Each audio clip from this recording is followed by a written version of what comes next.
Sama-sama ajak kita kelupa senantiasa mengirimkan salawat kepada Nabi yang kita cintai, Nabi yang kita rindui. Kita berharap semua kita yang hadir di tempat ini tanpa terkecuali nas'aluka murafaqatan ma'an Nabi sallallahu alaihi wasallam fil jannah. Ya Allah, kami memohon kepada Engkau semoga kami semua bersama dengan baginda Rasulullah di dalam surga nanti kelak. Amin. Ya Rabbal Alamin. Allahumma salli ala Sayyidina Muhammad wa ala ali Sayyidina Muhammad fil alamina innaka Hamidum Majid. Alhamdulillah Bapak Ibu, kita bincang-bincang 10 menit, kalau lebih diingatkan saya. Kalau saya nanti capek, kalau dia begini posisinya bagus. 125 kilo timbangnya terlalu berat. Alhamdulillah Bapak dan Ibu, Allah masih memberikan kita nikmat yang besar. Apa itu? Habis salat Isya masih bisa kita datang bertakziah. Padahal biasanya pura cuma sembahyang Isya, ya kan? Pasti temannya sudah capek mata, pasti nikmatin loh. Apalagi pura di Bandre. Tapi ternyata Allah masih memberikan kita ruang kesempatan untuk mencari pahala yang lebih besar lagi melalui kita datang bertakziah di rumah duka. Karena biasanya kita suka datang itu bukan takziah, tahniah. Kalau tahniah dalam syariat Islam itu saudara kita gembira, kita ikut gembira.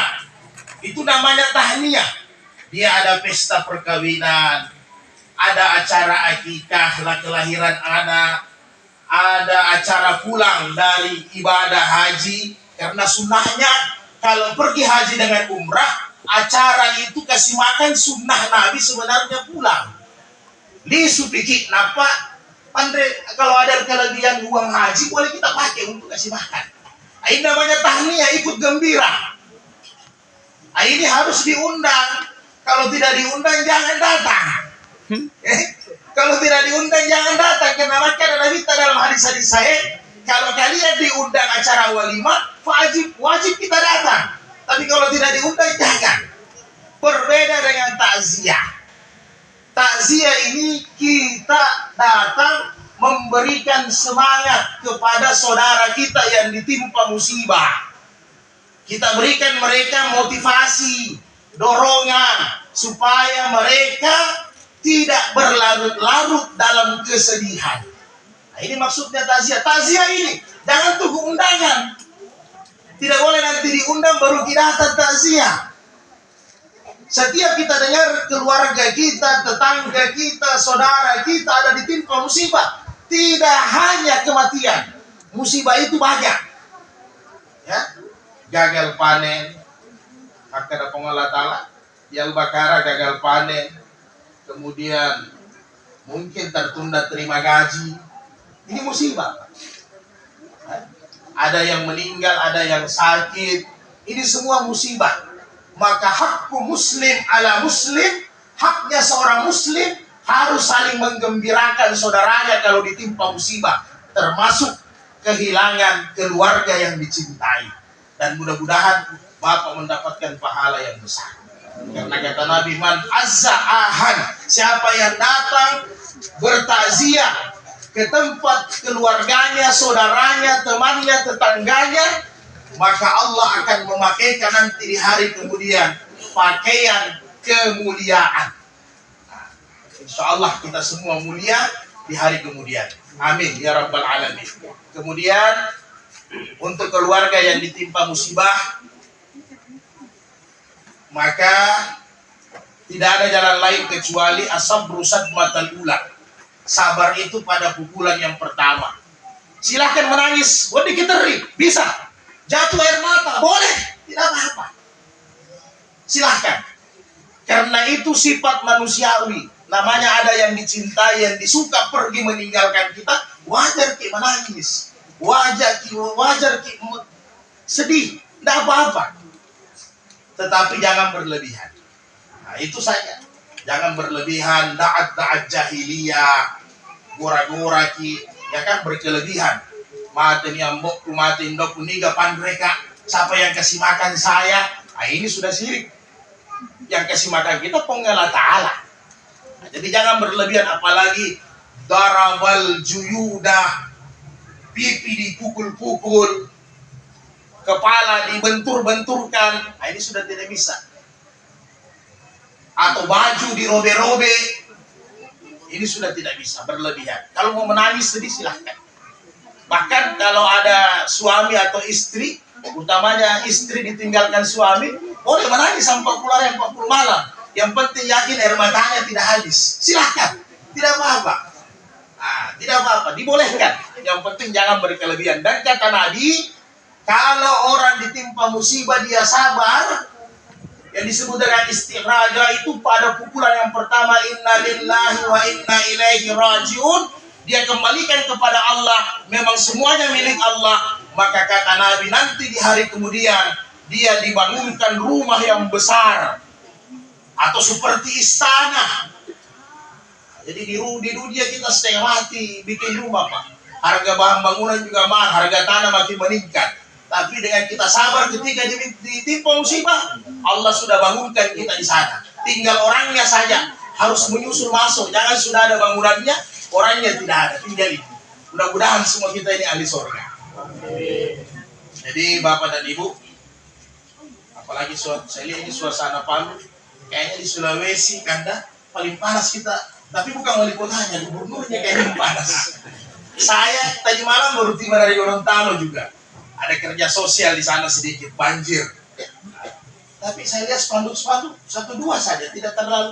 Artinya caleg-calegnya apa, calon gubernurnya ini kepala daerahnya belum terlalu keluar miliaran, karena belum ada nomor. Tapi kita beda ini Palu.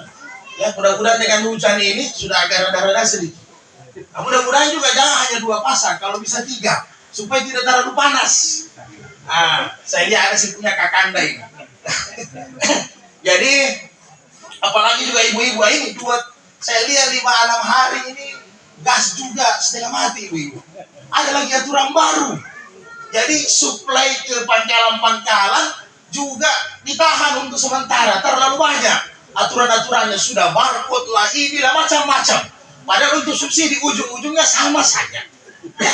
Karena makin hebat aturan, orang juga makin pintar.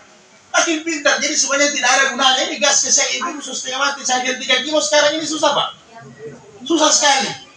Tapi ibu-ibu sudah susah antri, mungkin pagi-pagi siang, pagi sampai siang masih bisa datang bertakziah, luar biasa. Jadi pada dasarnya Allah memanggil kita itu kurang lebih 3 kali. Panggilan Allah untuk kita semua. Jadi kita tidak bahas semua, satu saja. Yang ketiga, inilah panggilan Allah. Waja'at sakratul maut bil haq. Apabila sakratul maut ini datang, ini kebenaran, ini panggilan Allah. Yang mana ini barang, ini sakratul maut. Biasanya kata Allah, fa idza ma kunta minhu tahid, kalian lari daripadanya. Karena kalau mau ditunjuk, kira-kira siapa yang berani mati? Tidak ada yang mau, Pak. Saya saja maunya mati semua, bapak-bapak, baru saya terakhir. Tidak ada yang berani mati. Tetapi apabila panggilan Allah kematian itu sudah jatuh, undiannya sudah tepat untuk kita, maka tidak ada yang kita lari daripadanya, tidak bisa. Qul innal mauta alladhina tafirruna minhu, yang kalian lari daripadanya, tidak bisa. Fa innahu mulaqikum, dia datang. Lari sini, dia datang di belakang. Tutup di belakang, dia datang di depan, Pak. Macam-macam datangnya. Tidak akan mampu kita lari. Jadi makanya Nabi senantiasa mengajarkan kepada kita, sesudah habis salat, minimal kita berdoa. Dalam hadis-hadis sahih Imam Turmuzi, Imam Ahmad, Allahumma hawwin alaina fi sakaratil maut. Ya Allah, mudahkan sakaratul maut, kematian saya. Jangan susahkan. Karena tidak main-main, Pak. Sakaratul maut itu la ilaha illallah, tidak ada Tuhan selain Allah. Li mauti sakaratin, ada rasa sakit ketika kita mau meninggal, itu luar biasa. Luar biasa. Saya bukan berkasih takut, bukan juga saya juga pernah sakarat, tidak. Ini hadis, maka ada Nabi Ta'im.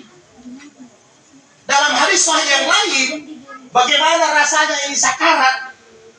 Maka dikumpulkan 70 ekor kibas, ganam, kambing, bembe, beke. Dikumpulkan ini 70 ekor tanpa disembeli, dikuliti hidup-hidup, dikupas kulitnya hidup-hidup. Itu dikumpulkan, Pak Haji. Begitu rasa sakitnya. Ini karena kita tatoki saja setengah mati dirasa.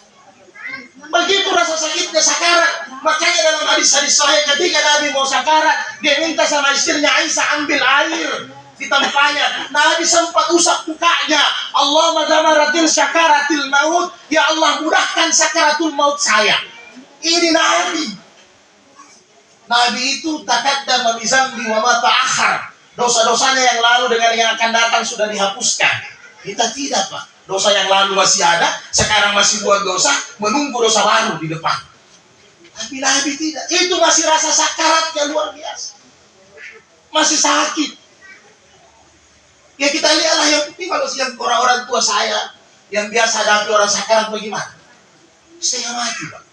Dan kebiasaan sakarat itu kata Nabi, apa kebiasaan yang kita banyak buat di dunia, itu nanti akan bersama kita ketika sakaratul maut. Hati-hati memang, Pak, Ibu.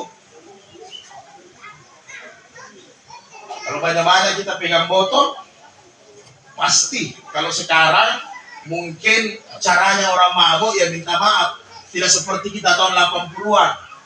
Harus dibungkus botol, dibungkus lagi plastik kain hitam. Tapi kelihatan botolnya sekarang kan obat. Modelnya narkotika. Kadang ditaruh di dalam celana dalam, disembunyi. Hati-hati. Jangan pada saat play, malaikat Israel datang. Nauzubillah min zalik. Jangan sementara bala-bala, sekarang datang sakaratul maut. Ini yang kita tidak inginkan. Apalagi anak-anakku, anak-anak muda, hati-hati. Sering bawa anaknya orang ke sana kemari, tiba-tiba datang malaikat sakaratul maut. Hati-hati, karena perzinahan di dalam Islam tidak harus kemaluan dengan kemaluan. Mata dengan mata kalau nafsu, sentuhan dengan sentuhan, itu zina. Hati-hati, jangan malaikat sakaratul maut. Karena orang-orang tasyawuf mengatakan, kalau di bagaimana modelnya ini kita sakarat, kalau seandainya kita ambil cangkir, kita tuang air putih, setelah itu cangkir full, kira-kira yang tumpah air apa, Pak? Yang tumpah air putih. Tidak mungkin teh, tidak mungkin kopi, tidak mungkin susu. Karena yang dikasih masuk air putih. Beginilah orang-orang tasawuf ibaratkan kepada kita. Kalau selama hidup di dunia yang kita kasih masuk yang jahat-jahat saja, yang kita kasih masuk dosa, yang kita kasih masuk maksiat, yang kita kasih masuk semua barang yang sia-sia, maka ketika nanti dia penuh, ketika kita sakaratul maut, keluar dari mulut kita pasti ampe-ampe yang mazak juga. Karena itu yang kita kasih masuk di dalam hati siang dan malam. Itu yang kita lakukan siang dan malam, maka itu nanti yang keluar. Jadi jangan heran, banyak yang sakarat, lihat saja. Tambah lagi, minta tambah minuman, cemeng, minta uang. Susah padahal maka Nabi talakin mautakum bila ilaha illallah. Sudah ditalkin, tidak bisa. Karena memang pada saat itu semua tertutup. Ingatan tertutup semua, Pak. Tidak seperti yang mudah kita hafal la ilaha illallah, tidak semudah itu. Amalan yang berbicara pada saat kita sakaratul maut. Jadi mudah-mudahan semua kita yang hadir di tempat ini husnul hati, Mas. Amin. Jadi tidak usah kita lari daripada kematian. Tidak ada juga gunanya. Karena pasti semua mati. Seandainya di KTP itu sudah ditentukan kita punya database-nya dengan mati. Nah, ini lebih parah lagi. Si pulang lahir sekian, matinya tahun sekian. Mungkin kita tidak bersemangat. Tapi karena dia gaib, tetap kita mempersiapkan diri setiap saat. Nah, dengan kesibukan-kesibukan kita, itu ibadah. Kerja kita makaresoki, masapati warang parang, cari harta untuk nafkah istri, itu halal, semuanya ibadah. Tidak ada yang tidak ibadah. Hanya jangan makaresoki dari barang-barang yang haram. Nah, tidak ada gunanya. Ya kalau kita tidak ada pejabat di sini beruntunglah. Ya, karena di dunia pejabat itu dunia abu-abu. Hati-hati, tidak semua, ada juga, tapi sudah begitu modelnya, Pak. Sudah begitu modelnya, mau proyek, mau apa? Kalau tidak ada amplopnya tidak bisa. Tidak ada amplop di belakang, amplop harus di depan. Amplop harus di depan. Nah, kemudian insya Allah nanti disambung besok malam ada penceramah lain. Insya Allah almarhumah di alam barzah sana diterangi kuburnya. Amin. Diluaskan kuburnya. Doa-doa dari kita semua tadi, dari Pak Imam, pegawai Sara dan semua yang hadir lewat tahlil, sampai atau tidak, sampai itu doa. Nah, bersama dengan almarhum di sana dengan amal-amal jariahnya ketika hidup di dunia. Itu yang kita harapkan bersama. Kemudian mudah-mudahan suasana kota kita yang tercinta ini tetap kondusif. Amin. Itu yang kita harapkan. Bagaimanapun sekarang ini saya lihat di media sosial tidak tahu resinya atau tidak. Terlalu banyak makasih takut. Gempa sekian. Yang sebelumnya Gorontalo sudah masuk juga lagi apa Toli-Toli, masuk lagi lagi Jawa, iya. Ada sampai 8 koma, tapi kita kan sudah ada modal. Orang Palu tidak usah khawatir, sudah ada pengalaman. Ya, sudah ada kita punya pengalaman. Jadi tidak mau gempa mau siap, Pak Adie, kapanpun siap. Yang penting apa? Kita tetap istiqamah beribadah. Tetap masang pajak 5 waktu, tetap kita ibadah tidak putus, tidak. Kalau memang meninggal sahih itu. Jadi tidak usah takut gara-gara mau gempa, berita sana berita sini sudah tidak bergerak-gerak kita. Nggak boleh juga itu. Nah, mudah-mudahan tetap terjaga dan utamanya mudah-mudahan kita dapat pemimpin yang baik. Amin. Ya, artinya kalau mau cari yang terbaik susah. Ya minimal yang terbaik. Kita tidak tahu siapa yang terbaik, nanti Allah yang putuskan. Kita berusaha saja karena pemimpin satu kampung itu bonus. Kalau masyarakatnya bertakwa, pasti yang bertakwa juga. Kalau masyarakatnya bahlul, pasti yang bahlul. Jadi kalau masyarakatnya setengah bertakwa, setengah bahlul, begitu juga model pimpinannya. Ya kan? Harus jadi sama itu, bermain di abu-abu semua. Jadi marilah kita kirimkan Al-Fatihah kepada almarhumah. Semoga kita semua almarhumah kita hidup di dunia selamat sampai akhir hayat. Almarhumah juga di sana juga selamat, kemudian keluarga besarnya pasti nanti akan ketemu di surga. Amin ya rabbal alamin. Nabi Muhammad sallallahu alaihi wasallam. Al-Fatihah. Bismillahirrahmanirrahim. Alhamdulillahi rabbil alamin arrahmanir rahim maliki yaumiddin. Iyyaka na'budu wa iyyaka nasta'in. Ihdinas siratal mustaqim. Siratal ladzina an'amta 'alaihim. Allahumma ighfir laha warhamha wa'afiha wa'fu anha. Allahumma la tahrimna ajraha wa la taftina ba'daha. Allahumma ighfir lana balaha wa ikhwanina alladhina sabaquna bil iman wa la tajal fi qulubina ghillan lil ladzina rabbana innaka ra'ufur rahim. Allahumma inna nas'aluka min husnil khatimah wa na'udzu bika min su'il khatimah. Rabbana atina fid dunya hasanah wa fil akhirati hasanah wa qina azaban nar wa qina azaban nar wa qina azaban nar wa ridwana 'anil hamdulillahi rabbil alamin.